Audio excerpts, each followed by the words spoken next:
Uberfest. which is an Imperial Oktoberfest. Imperial Oktoberfest. Yeah, now coming from Silver City Brewery out of here in Washington. Now, the first beer that I ever brewed was what's the equivalent of Oktoberfest? Daggone it. Oh, yeah. That smells good. I can't even remember. I can't remember what the style is called now. It's going to drive me nuts. Like a Marzen or something? Marzen. Is that what it was? Was that the first beer that I ever brewed? A Marzen's a lager, though, isn't it? If Oktoberfest reminds you of it, that's probably Marzen's a fairly common Oktoberfest. I'm trying to think if it was a yeah. That sounds right. Generally, Oktoberfests are lager based. Yeah, it sounds right. Sounds right, but but I brewed it as an ale, and it still turned out fine. It was good. I was like, I didn't do lagering has a step down chilling process during the conditioning, and it's a pretty critical. Yeah, and I was like, I'm not doing that. That's too hard. I'm not doing it. Oh man, it smells good. We just brewed it. We just brewed it ale style. Cole. So, cheers, my man. Welcome to the week. Taking in Monday right. That's exactly right. Yep, that's an Imperial Lager. All right, that's good actually. I'm just sticking with my IPAs. You enjoy. All right, before we dig in with everybody else, first off, Smile, welcome, Case, welcome. I think I missed both of you a second ago.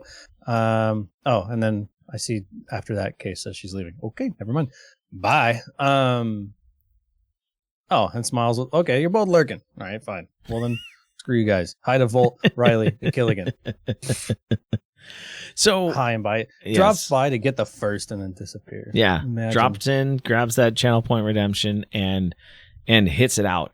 And so here we go. I want to talk about, right? So now we're on YouTube, right? Or I'm on YouTube. You're on Twitch, right? This is our first official cross-platform. We're I guess cross-plat is really the only thing you could say there.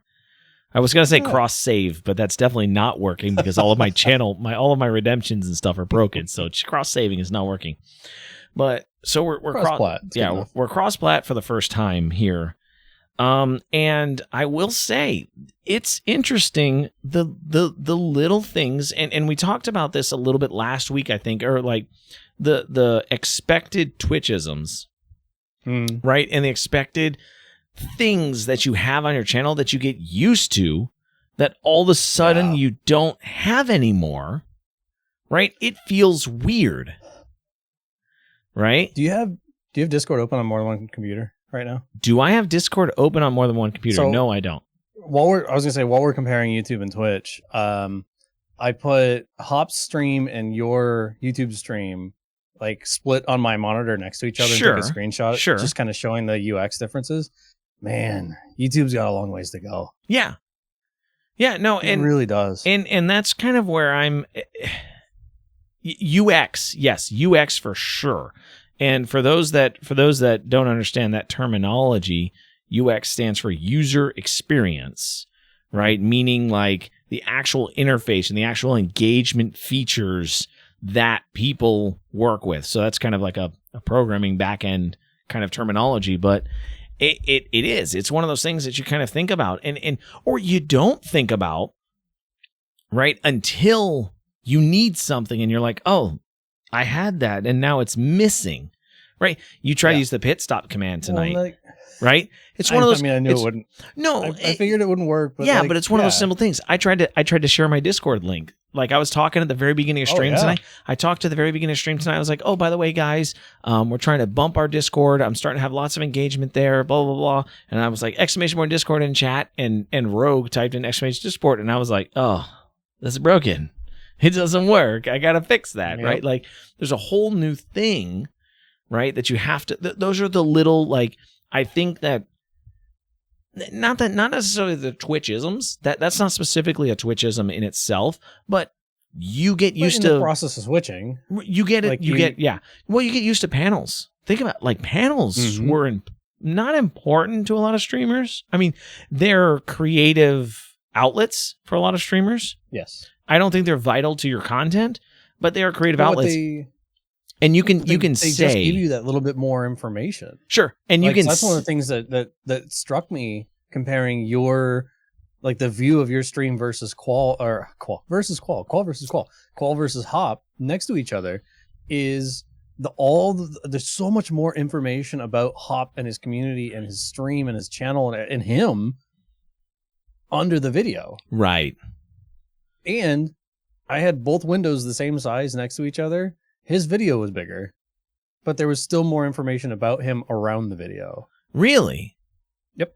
Now, I do know that the YouTube UI, again, it just said, because we've talked about it before. Tons of padding on it. Right. There's that player window and then chats on the side, which is the same as Twitch, but I feel like Twitch does a really good job of almost like with all the Twitch, with the all the goes all the way up to that edge. On YouTube, it doesn't. Well, what I was going to say is I think even what they did is like even the banner and the buttons and the header, what they did, and this might just be me thinking, not thinking out loud, but me thinking and not necessarily testing it, is that on Twitch the entire UX is designed 16:9, right? Yes. For standard monitor, right? So your player window plus your headers line up exactly with chat, all make up a 16:9 window, right? Versus, I think YouTube is just your standard YouTube window where you maximize the player. The player itself, I keep popping it when I say player, I'm sorry. The player itself is 16:9, and then they've thrown a chat box off on the side of it, which is normally a recommend in a normal YouTube environment. That's recommended feed, and you just maximize over chat. You don't need chat to be visible. Yeah, which I have mixed feelings, honestly, about the recommendations too while you're live, because like while I have so let me go pull your tab back up. Does it actually have other videos recommending others? Yep. Oh, really? So if I put you, here's one of my biggest problems with the YouTube. You and I talked about it before. I use theater mode always. Sure. But I can't use it for live streams because then the chat gets underneath the video and then you can't see the video and the chat at the same time. But anyway, I'm on your tab right now, and if I scroll down slightly, directly under chat is a video from Alpha Gaming, a video from Linus, a video from Jay's 2 cents, a video from 1320 video. Like, that's not you. It actually is promoting other people's content. Sure. On the page, I'm there to watch you. That is a little interesting. I would Which doesn't do that. Yeah. Does it? Your page is about you. Yeah, but does it not? Because on the left-hand side, no matter who you're watching, you have your recommended channels visible. Recommended channels, but they're not that big. They're not that big. I mean, but they still show recommended channels and viewer count, don't they? Actually, I leave that bar hidden so that it pops in and out when I mouse over it. So then it's even smaller. Yeah, and I guess you can't do that at all for this, right? You can't do that on YouTube. You can't get rid of that on YouTube. That's true. Yeah, just like on Twitch, for me, the top bar also auto hides. So I get even more height from the video and chat, and I can't there's no option for that on YouTube to get rid of that. Right. Crap. Right. Okay. So I don't know. I find it obnoxious. Sure. It's definitely something. It definitely looks like some things that Twitch needs to fix, right? Or not Twitch. YouTube has a long way to go from here's the thing. If they want to topple Twitch, right? It depends on what their market or their grab is attempting to be, right? If they want to topple Twitch, right? They need to start thinking of UX experiences that are going to intrigue people that are on Twitch to draw them away, right? I think that's what they need to be doing. No, I mean, 100% the experience needs to be better. Sure. It just feels like it really does feel like YouTube went as lazy as possible with their live streaming, and they were like, hey, if we change all this stuff on the back end, we can feed live video through a regular YouTube video window. And somebody else is like, yeah, what do we do with chat? Shove it over in that corner there. Oh, that works. Shove it over in the corner. Let's go live. Yeah. That was it. Yeah, it's not a compelling interface for live content. It's just not, to me personally. I'm 100% in agreement with you there. I think that's very true, and I think that's very much in the way that it's set up, like the way that they have it configured isn't still to say that we want to have the best live streaming experience, right? Yeah, not at all. I think they're still fighting that. I think they're still trying to define for themselves where they want to end up in that space. Yeah. And I can see that. And that's part of the problem, maybe? My concern is that they're going to go the Sony style route and they're just going to win with money, and we'll be stuck with this crappy interface as the interface for live streaming in 5 years or more or whatever, because they're just going to buy out enough creators that everyone will start trending that direction. Like that's a good example right now. I'm seriously expecting that next week when Nick Merckx gives his big announcement, it's because he's on YouTube now. Like, was it supposed to be coming on the 7th, I think is what he said?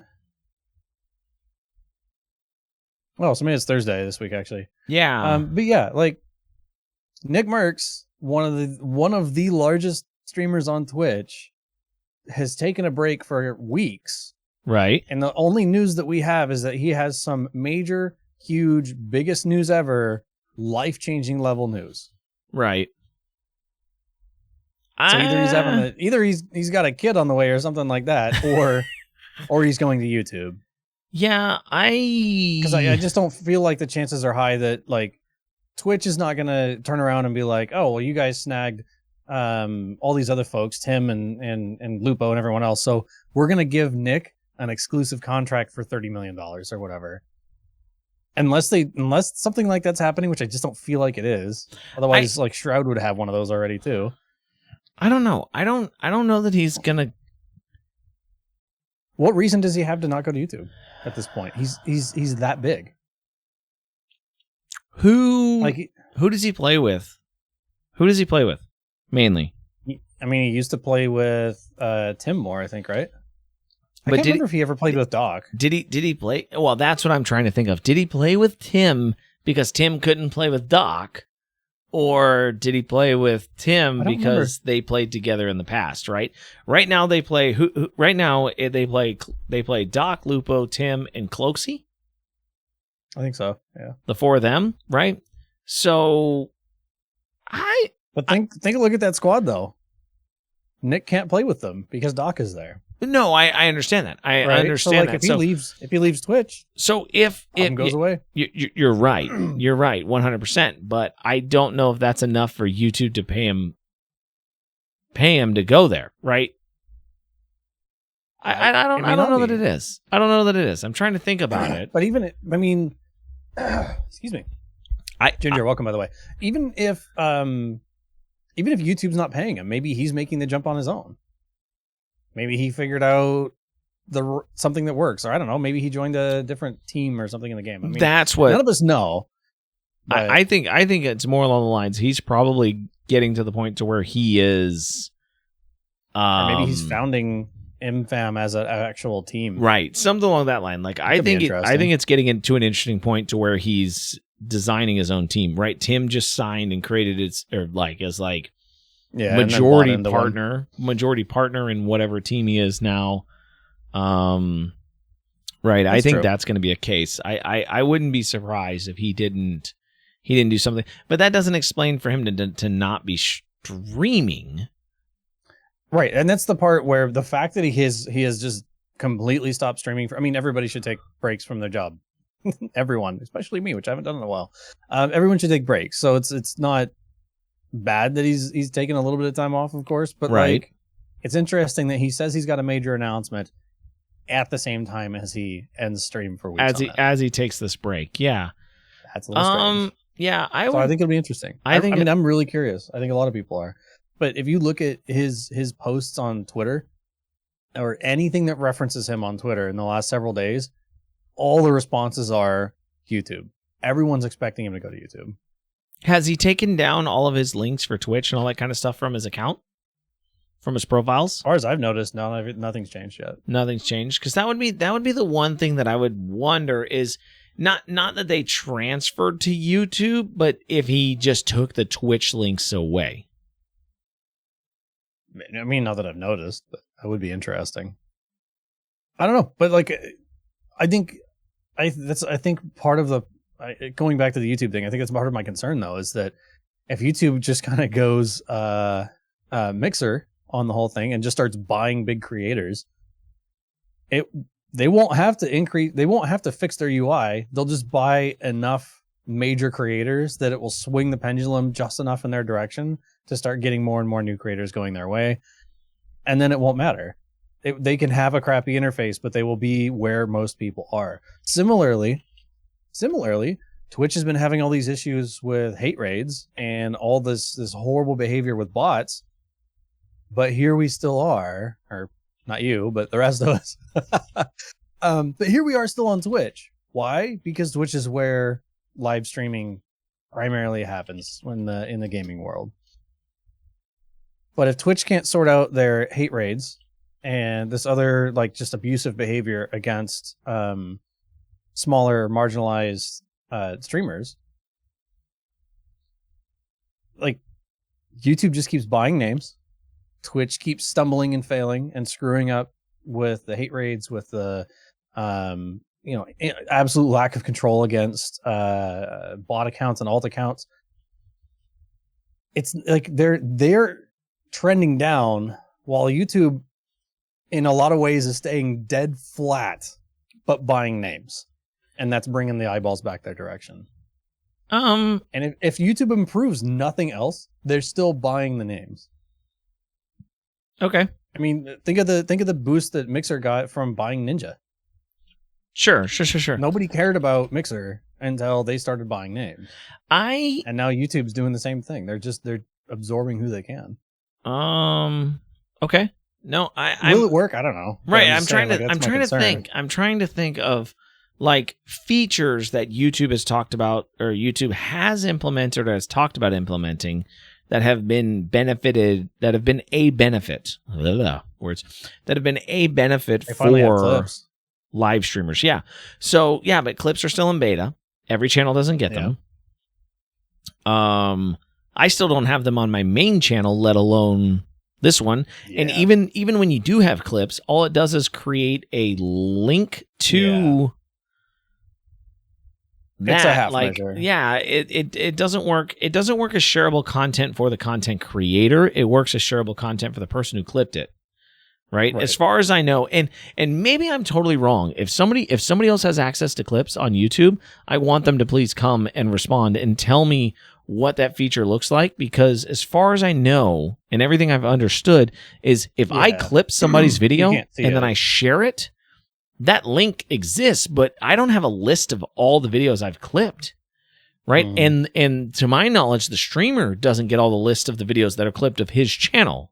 Right. So I don't know how that plays out long term. If it's just like I saw this was cool, I'm going to clip it real fast, and then it just gets shared, right? Or if it becomes a separate, we talked about it before, does it become a separate video file, right? Like that's a huge one. Clips is big, especially on YouTube. Like clips on YouTube could be massive for shorts content, and they're not engaging it. I'm seeing the suggestion that the reason Facebook went down is the news of the one and only Quasar moving to YouTube. The world couldn't handle that news. It was too much. Yeah. Yeah. That was possible. I was actually going to push that conversation for a little bit later, but it is. It's like the clips and like that is one. I mean, again, I just said it, but it's vital. That is one feature that YouTube Shorts is really missing. Yep. Like if you have a platform, I'm cutting you off, but I'm going to finish out. If you have a platform based around short form content and long form content, why wouldn't you leverage the ability to connect those together? No, 100%. It's a weird thing that YouTube, again, I think it's kind of a half measure. YouTube was like, oh man, we're getting crushed by this TikTok thing. I guess we should do something about people making really short videos. Here's that. oh, people are using it. Perfect. All right, we're done. Like, they didn't take it any further. Like, I think you and I and a lot of other people, especially coming from Twitch, would see that as the next logical step, that if you can clip it, it should be able to be converted directly into a short. Oh, it should be like... Or it should act like one. Yeah, but instead, done. It's a half measure of, here's a way you can link to this, which is something that you could have done anyway if you knew how to hack the URL. Cool. Sure. Yeah, you could have just done a share stamp or whatever. Yeah. Like, you know what? Somebody could probably just go make a Chrome extension that adds the clip button to every single channel. Like, it's such a non-feature. Like, I don't know. I find it, just kind of irritating. And again, but I think it's just like the way live streams work on YouTube today. It feels like a half-done project. It feels like an intern project that they were like, let's push this out to production and see what happens. And it worked. So they were like, okay, it works. Right, cool. There it goes. Have fun, YouTube gaming. I will say, go forth and be you. We're going to go back to focusing on regular YouTube. I will say the introduction of live stream, not live streams, but the introduction of memberships to channels was beneficial for live streams. The introduction of they had to do it. But I would say that, like, they had to do that or they weren't going to get people coming over from Twitch. It wasn't going to happen. Yeah, but again, that's still to beg the question that they're chasing Twitch, right? That's still to say that their market, that's still begging the question to say that is their market to chase Twitch, right? I guess that's an interesting consideration. They don't necessarily have to be right, but... and that's kind of my debate on that, or my question is, are they actually trying to engage Twitch in the live streaming battle, or are they trying to rally their own viewers to come and join, the live streaming communities? Because think about it in that aspect, right? If you have medium form content that's working, and it's the biggest platform on the planet in any aspect of video consumption, you have the largest video consumption on the planet in medium form content, right? You've created YouTube Shorts because you're not trying to compete with TikTok. You're trying to find more ways to keep your people that love your medium form content from leaving your platform. I don't want the 11-year-olds that are learning TikTok dances. I want the dads that are trying to learn how to replace an electrical socket, right, that don't want to go to TikTok. I want them to come and find some funny dad joke video on YouTube Shorts so they stay on YouTube. It's an interesting thought, is where YouTube could potentially have a leg up just from perception, like brand perception. If I text you a YouTube link, or I text you a TikTok link, I feel like you're more likely to click on the YouTube link. I'm 90% more likely to click on the YouTube link. And I would for a lot of people, actually. Yeah. There's plenty of people that are really, really into TikTok, Tess, and I know it may not matter as much for them, but I think in general, I think a lot of people would default to YouTube over TikTok. It's interesting. I hadn't really thought about that. Right, and I think that's for some, that's probably true for Twitch. If I pick a random person that I've texted in the last 4 weeks on my phone, and I send them a YouTube video and see what happens, and then I wait a couple weeks and I send them a Twitch link, I feel like the reaction to the Twitch link will be less positive. What is this? Yeah. What's Twitch? What am I watching here? What am I seeing? Yeah. No. Why am I watching someone play video games? What's going on here? I don't even necessarily think it's that. Like, you could find somebody who's doing a talk show on Twitch or something like that, but I think they're gonna be like, what are all these people saying in chat? Like, what is going on? What is this cultural difference? Well, like, what is this, right? I don't know. I think even maybe just the simple context of timing. If I send somebody a YouTube link that happens to actually be not live stream, but just a YouTube link in general, it goes to some... Actually, tell you what. It goes to What the Wednesday. Okay. Let's say I text somebody a link to the YouTube What the Wednesday, but in contrast, you also send them a Twitch link to What the Wednesday when it's live. I think the reaction is still going to be different between the two, because when you have the recording start of What the Wednesday, you kind of say at least a little bit what's going on. You explain it a tiny bit because you're starting.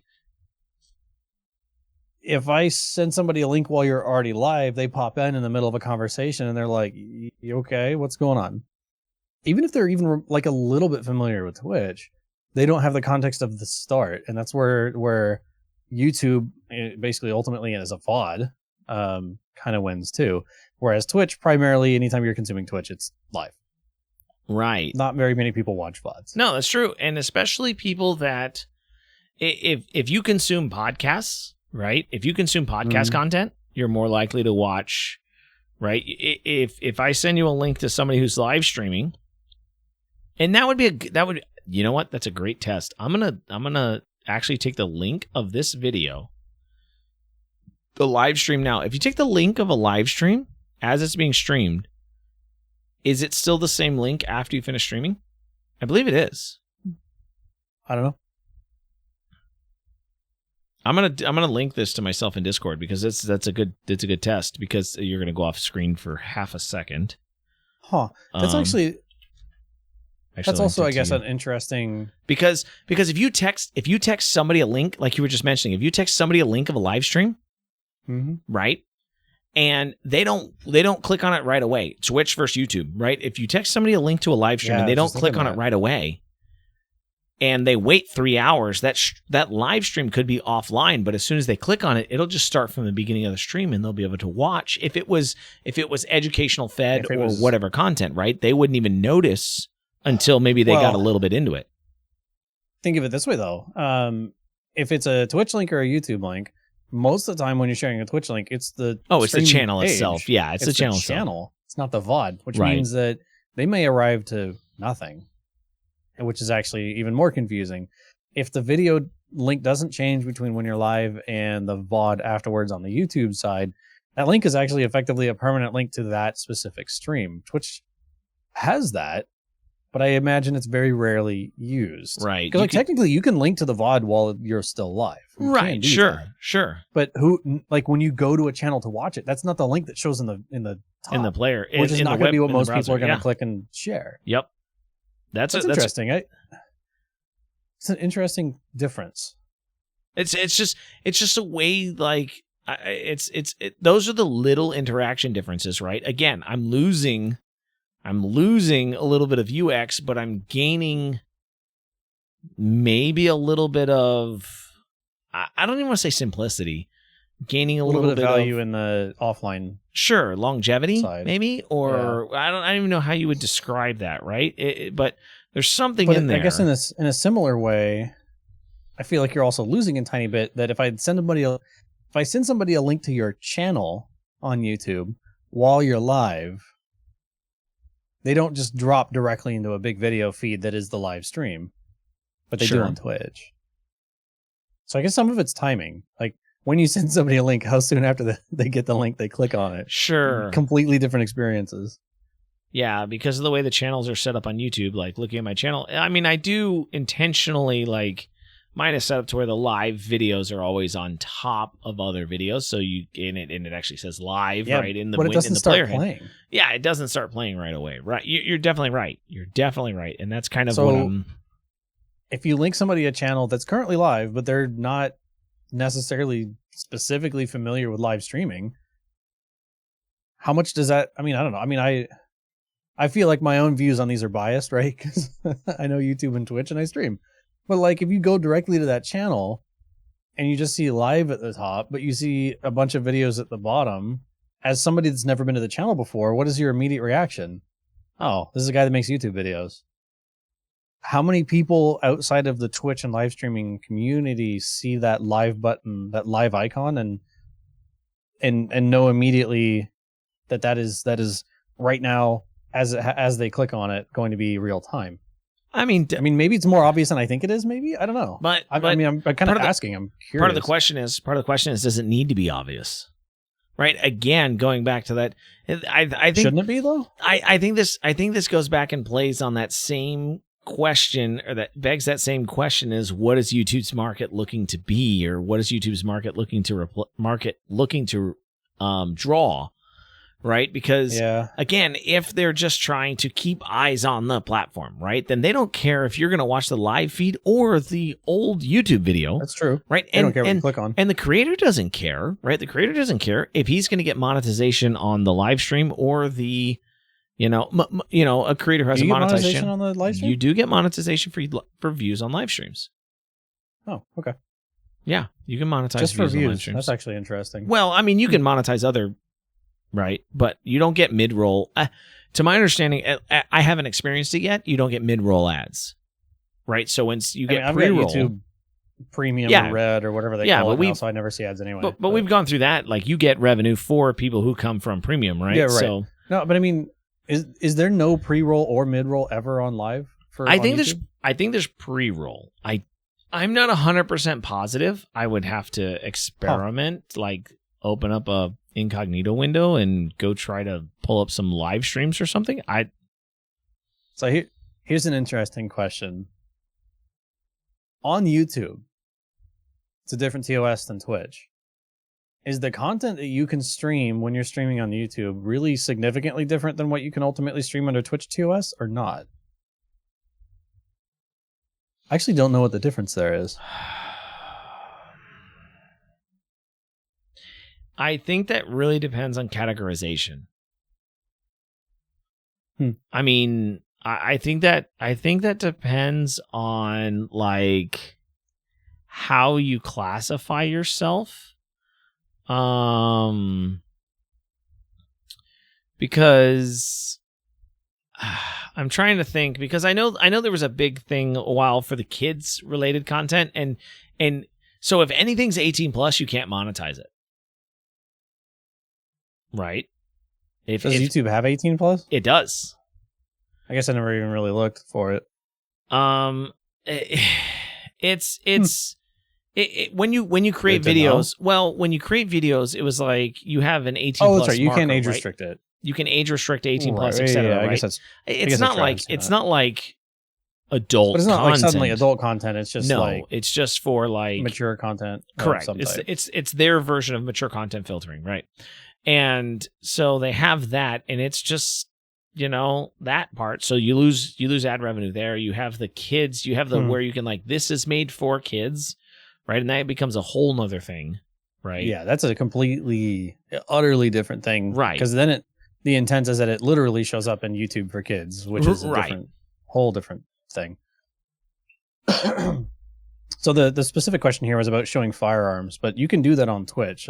There's no TOS doesn't stop you for that. You can do that on YouTube. Arnie, welcome. Yeah, I'm just saying you can do it on Twitch too. Yeah. Oh, there's that one guy that got in trouble for.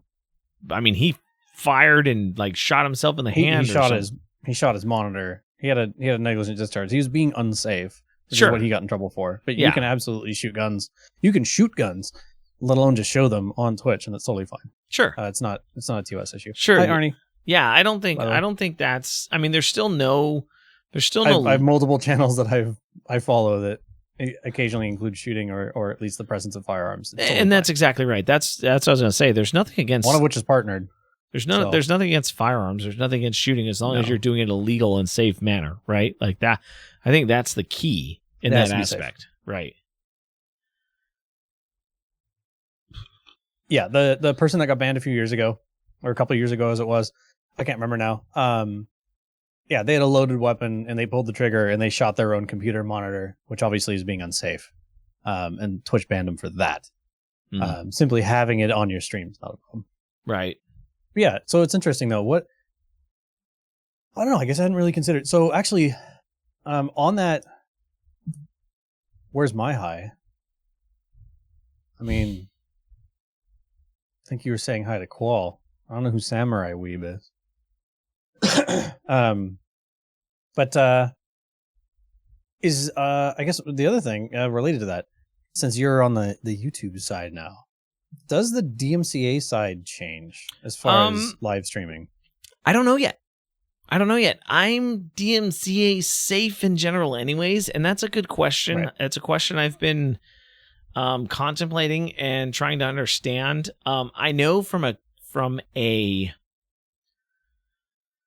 like, I was even looking up the other day about cover bands. Like, how do cover bands work on YouTube and things like that, right? And you have to buy a license in order to create a video, to play somebody else's song, and to collect revenue on it. I think there's no concerns as long as you're not trying to collect revenue. But as soon as you do, that's where it becomes a weird space. And I still don't know. I haven't gotten down into the details of that. It does make me wonder. So, like, what if you have DMCA, protected music playing on your stream on YouTube during a live stream? Maybe that's okay, but then what if somebody joins right in the middle of that song? Do you have to share that join, or like? Well, it's not even. It's not even the ad. Like, so if you're a monetized channel and you're getting ad revenue, right? Or even if you're not, if you're playing DMCA music. Then you don't have to be monetized for them to target you for it. Right. So. That's what I was saying. Well, the way YouTube handles it, and this is what I looked up before. If you have DMCA content on your channel, before you're monetized, they will play ads on your channel on that video. Yeah, and then the money goes to the money goes 100% to that creator. Yeah. Once you're a monetized channel, you split the revenue based on something, like based on the watch time percentage of how much of that track is. There's some kind of weird algorithm in there that says this much of the video is based off of that song, so they get that value out of the revenue. Some kind of creative metric. So I don't know how they do that in the live aspect, though, because it's not even if somebody comes and joins your stream in the middle of a DMCA track, it's fine. They'll play an ad, right? That's simple. To me, it's for the person who's like, yo, this song is hot, and drops a $50 donation. How do they... Yeah, they super chat telling you how awesome the song that isn't yours is. Yeah, that'd be interesting. Right. That's where you get into... And that's where the really gray area is with DMCA.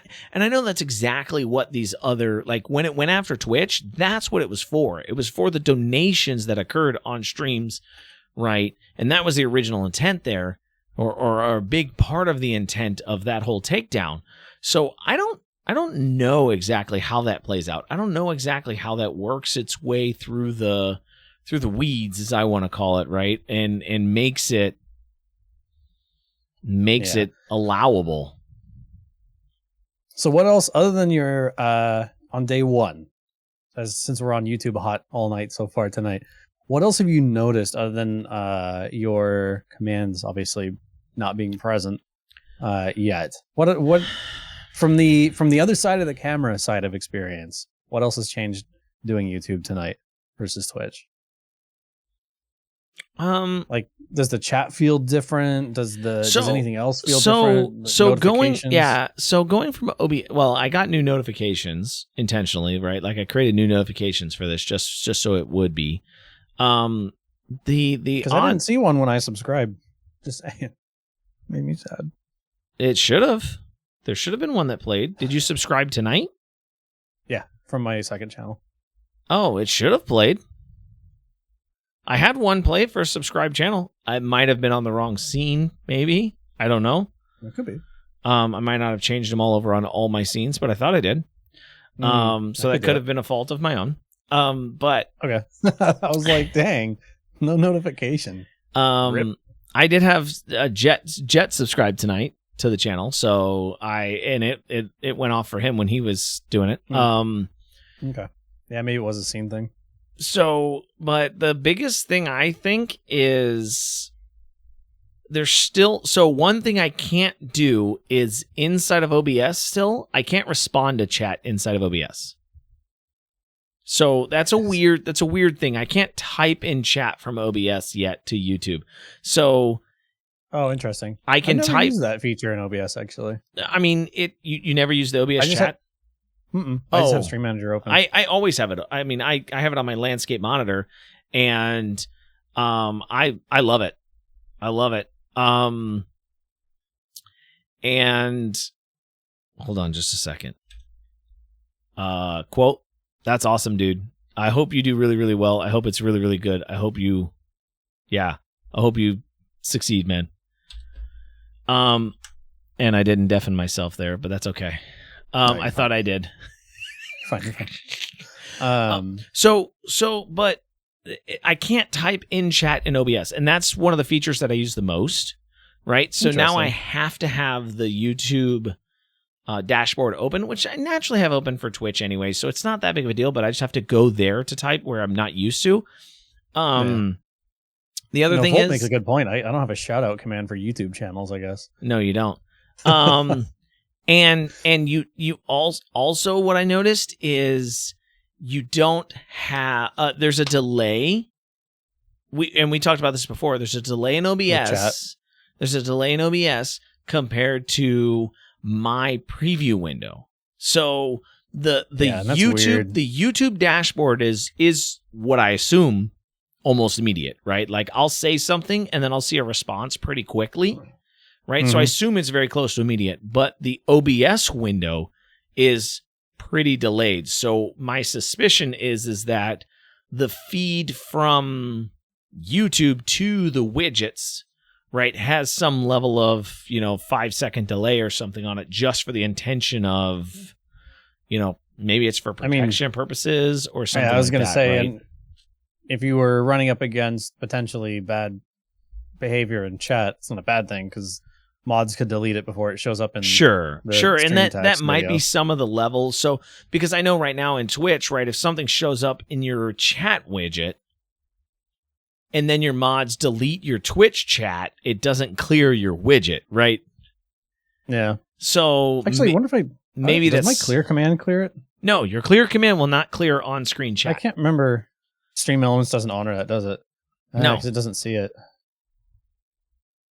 Yeah. Do I? Hang on. If you clear chat, I never thought about that. If you clear chat in the Twitch player, it will, or in the Twitch chat, it will not clear your full window. But that's if you're talking about using /clear. I wonder if I use the chatbot command if that behaves any different. Not that I'm aware of. Interesting. Never thought about that.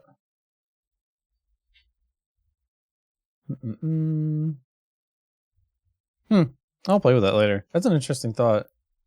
I don't know. I guess, I don't use the, most of my scenes don't have chat on them. Sure.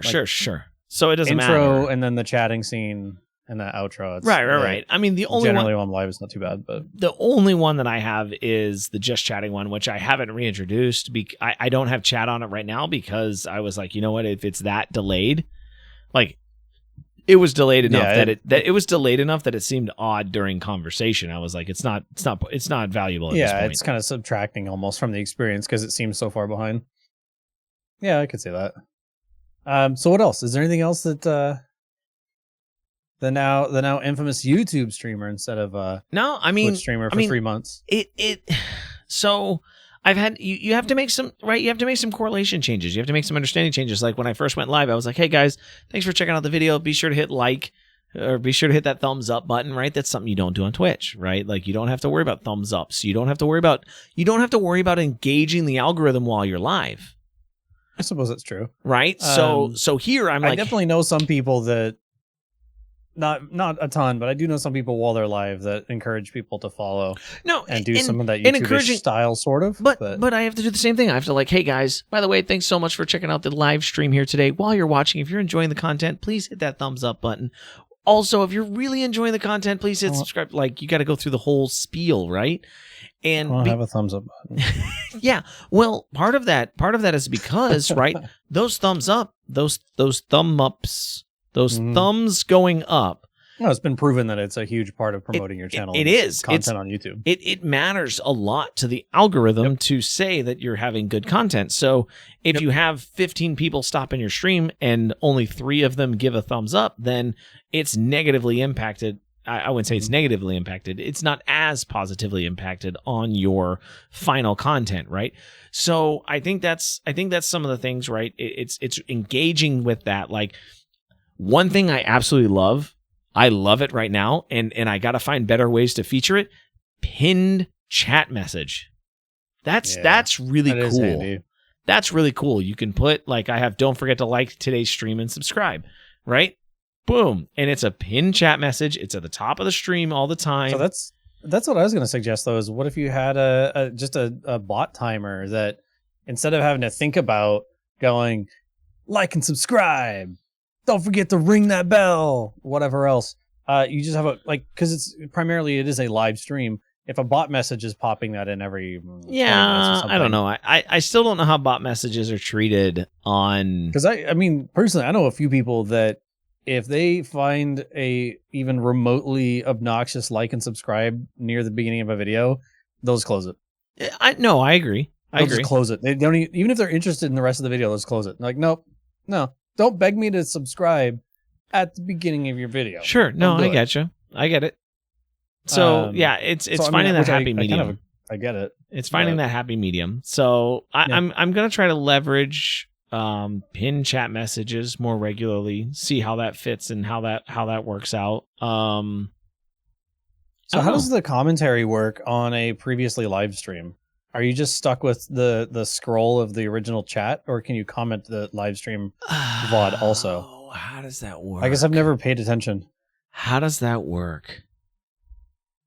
I'm trying to remember. I've done it before, and I can't remember if your comments have timestamps or not. I think post. So after the video is over, right? You can't contribute to chat per se, right? You can't contribute to chat, but you can add comments to the bottom of the video that become timestamped. Right? So it shows like commented at whatever timestamp, right? And then it provides feedback based on interesting to give you some information as to when they made the comment or something. Either that or that was the expectation of what people do in the videos. Maybe people just understand to put timestamps in the comments. So that I guess where I'm going is I can't remember if people manually wrote timestamps in. Or if, after this VOD, I'll go back and look. I'm curious. Yeah. I can't remember if people manually wrote timestamps in or if they actually created, you know what I mean? Actually put in timestamps if it made it for them. So when this video is done and it's wrapped up and it's now a VOD on YouTube, do you have to go back in and edit it to say that it was sponsored by Oakley, or is that automatic? I mean, I could load it up in the front. I mean, if I really wanted to, but did you notice that last week I wore an Oakley shirt too? And the week before that link. And the week before that? Yeah. Yeah. Volt wants to know where your affiliate link's at. Dude, I buy Oakley shirts. I go to clearance.oakley.com. I don't even know if that's the link, but I go to Oakley and I go to clearance and I find the $10 shirts because they last. Oakley shirts have been my literally worn basically nothing but Oakley sunglasses for like a decade and a half now. They've got a military discount program that is fantastic. It's like half of retail. So like kind of hard to beat at that point. Yeah. But I don't really have any shirts or anything like that. And I always found their backpack it looks like it works well, but I think the design's a little much. I don't know. Never bought any of the other stuff really. So I don't know if I told you the story. We're getting sidetracked here, but I love this part. My cousin used to work for an Oakley store. Oh, nice. And he worked he was like a store manager, and Oakley as so employees. You got all the hookups. Not even as a hookup. I mean, he worked there for like 10 years. And as an Oakley employee, you get like $160 a month allowance to buy clothes because they want you to wear the brand. So that's pretty neat. My cousin was moving, and this goes to like jackets because like one jacket can be $140 or something, right? Oh, of course. Right. So, but my cousin came to me.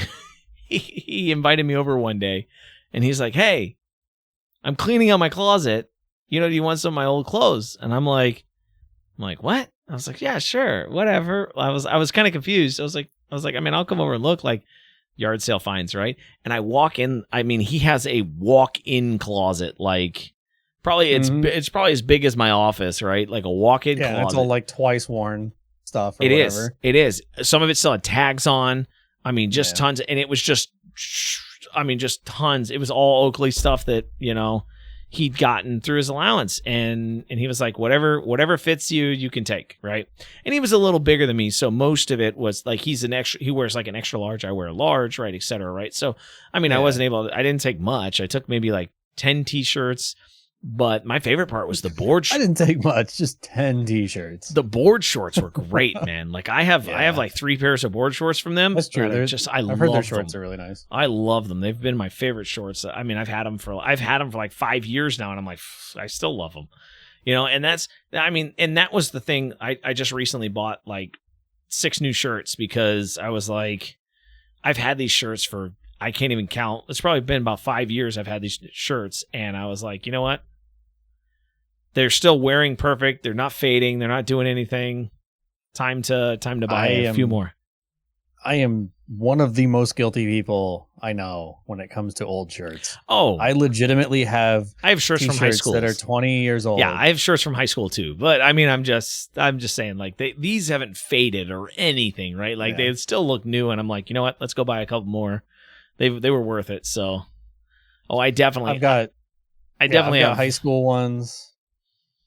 Oh, yeah. I've got a few high school ones. The worst part is when you put your high school ones on and you're like, and you got to kind of. Oh, they don't fit me anymore for sure. You got to kind of stand there and you're like, those are my yard shirts.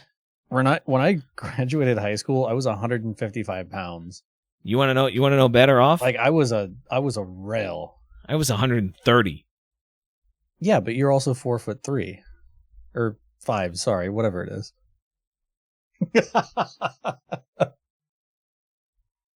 What is it? 5? You're 5'6". 4? Come on, man. 6? 5'6". I mean, you're still 3 inches shorter than me. That's 6. But I was 100. Yeah, I was 130 pounds when I graduated high school. Ugh. I mean, to be fair, when I say I was 155, literally all I did was run. So I was like, I was built like this, like. There's nothing up top, and then I got to my hips, and I just had these massive legs. That's actually legitimately why you don't see me wearing jeans ever. There's no photos of me wearing jeans, and you never see me wear jeans on stream. I can't wear them. Never. I haven't been able to wear jeans in like 20 years. Seriously. I'm confused. I have massive. My legs are huge because I especially run so much. Nobody made regular. Nathan's got normal looking jeans that. Nathan's got thunder thighs out here, guys. True. Yeah, that's why I've worn khakis almost exclusively for 22 years, 20 something like that. I don't know. Like that's all I did though. I ran track and cross country, so I was just built weird, I guess you would say. I don't know. But yeah, so like when I look at t-shirts from back then, I'm like, how did I put this on? It's so tiny. Oh man. Yeah, it's bad. It's bad. I have one. I have one that I wore when I first went to college. It's like some of it shrinks over time when you watch it. Sure. Wash it, for 20 years.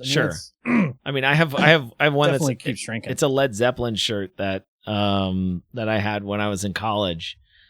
And it was like when I first went to college, and I used to wear it and I mean, when me and Jamie started dating, it was slimming, right? It wasn't like unwearable, but it was definitely getting there and getting a little closer. Yeah. And I was like, man, I pulled it out the drawer the other day and I was like, I like held it up and I was like, this isn't even the width of my shoulders anymore. I was like, what the heck? Yeah. I was like, here, Jamie, you put this on. And she could barely get it on. And I was like, okay, now we know that it's not going anywhere near my gullet. Or the pants either. So I've gotten a waist and stuff. There's nothing wrong with that. But Nathan, Nathan, hold on. What? Hold on. Don't get carried away. I know I'm cutting you right in the middle of that process. We're 55 minutes in, man. If I'm going to keep these episodes to an hour, what would you, hour-ish. what would be the last, like, I want to, you commented on the UX experience. What did you think of the video player experience between the Game Hopper and myself? Knowing that I stream, and I think my OBS won't spin up much more because I haven't seen, here's a curious thing. and I don't know why it's doing it. I started streaming at 5,500. I didn't realize I didn't turn it up. And when I reset it to 9, it didn't go anywhere. It went up to like 57, and then it went down to 54, right? So I don't think it ever... I don't think you can change it once you start. Right? I think I can change that. At least in OBS. Like, I can change the number. You can go to settings, change your bit rate, but I don't think it actually... I don't think it actually enforces it, because the encoder or the stream service provider or whatever has already accepted whatever number we're pushing at, etc. Right? I forget how that works, but... Right, so what was your root question? My root question is the differences between 5,500 and 3K. 5,500 on YouTube and 3K on Twitch, both at 720/60. Oh, between yours and Hops? Sure. You should definitely go check out that image. I don't know if it's going to show it as well as like a screen actually seeing the videos, and maybe you'll have to go back and look at it live or look at the VODs. Legitimately, like between the two streams, like from a frame rate smoothness perspective, they're both running at 60, so it was fine. But the video content itself looked smoother on Hops on Twitch, and not in a bad way. Like the YouTube video looked like it had, like I put it in Hops chat, I think it almost looked like it had a sharpening filter on it, where like the edges were almost more intense. Okay. And it actually was honestly a little bit less pleasant to look at between the two. Like Hops, I guess, like from a, how else did you describe it? Like if you zoomed way in on it and you zoomed way on in theory, I would say if you zoomed way in on the head of one of the characters or something. Sure. On his, maybe it would be slightly blurrier on Twitch. Sure. But on the YouTube side, the look of it, at least on to me, with both of them at source and sitting on my monitor, and maybe other people will see it differently. I don't know. And it may depend on encoders and whatever else. This is just what I saw tonight. But on yours, it looked like the edges were almost slightly over enhanced to the point where it actually made it look slightly more jagged. So I was trying to describe it almost like I was watching the same stream on both sides, but one had anti-aliasing on and one didn't. Right. Does that make sense? Like, sure. It threw me off a little bit, because I honestly expected them to look more or less the same, because you're both using InVank, I believe. Sure. Yeah, we are. So if you're both using NVANC and I'm looking at the same game on both streams, it really shouldn't feel different, but it did. It did look a little bit different. I can surprised by that. I can definitely see the difference in size that you were talking about for sure. Right, 100%. Oh, you've got it pulled up now? Yeah, I do have it pulled up now. So part of that, to be fair, is I do have recommended in the top bar on Twitch auto hiding, so they go away. So that does give a little more space back. But you can't do that on YouTube, so interesting. Tyler, appreciate the lurk. Yeah, it's just, I don't know. Yeah, I'd have to see. I'll tell you what, though. I'd have to see it a side-by-side like player comparison, because I think like it might have been slightly different if I had them both in like incognito, so that there was no cookies or anything. Twitch would have been slightly less because I wouldn't have had everything hidden. But forgot to put your phone on silent. No, I just got paged. Oh, I've been wondering if that would ever happen while I was live. Jumping cars, or is that like Nathan's got to go offline? No, I shouldn't.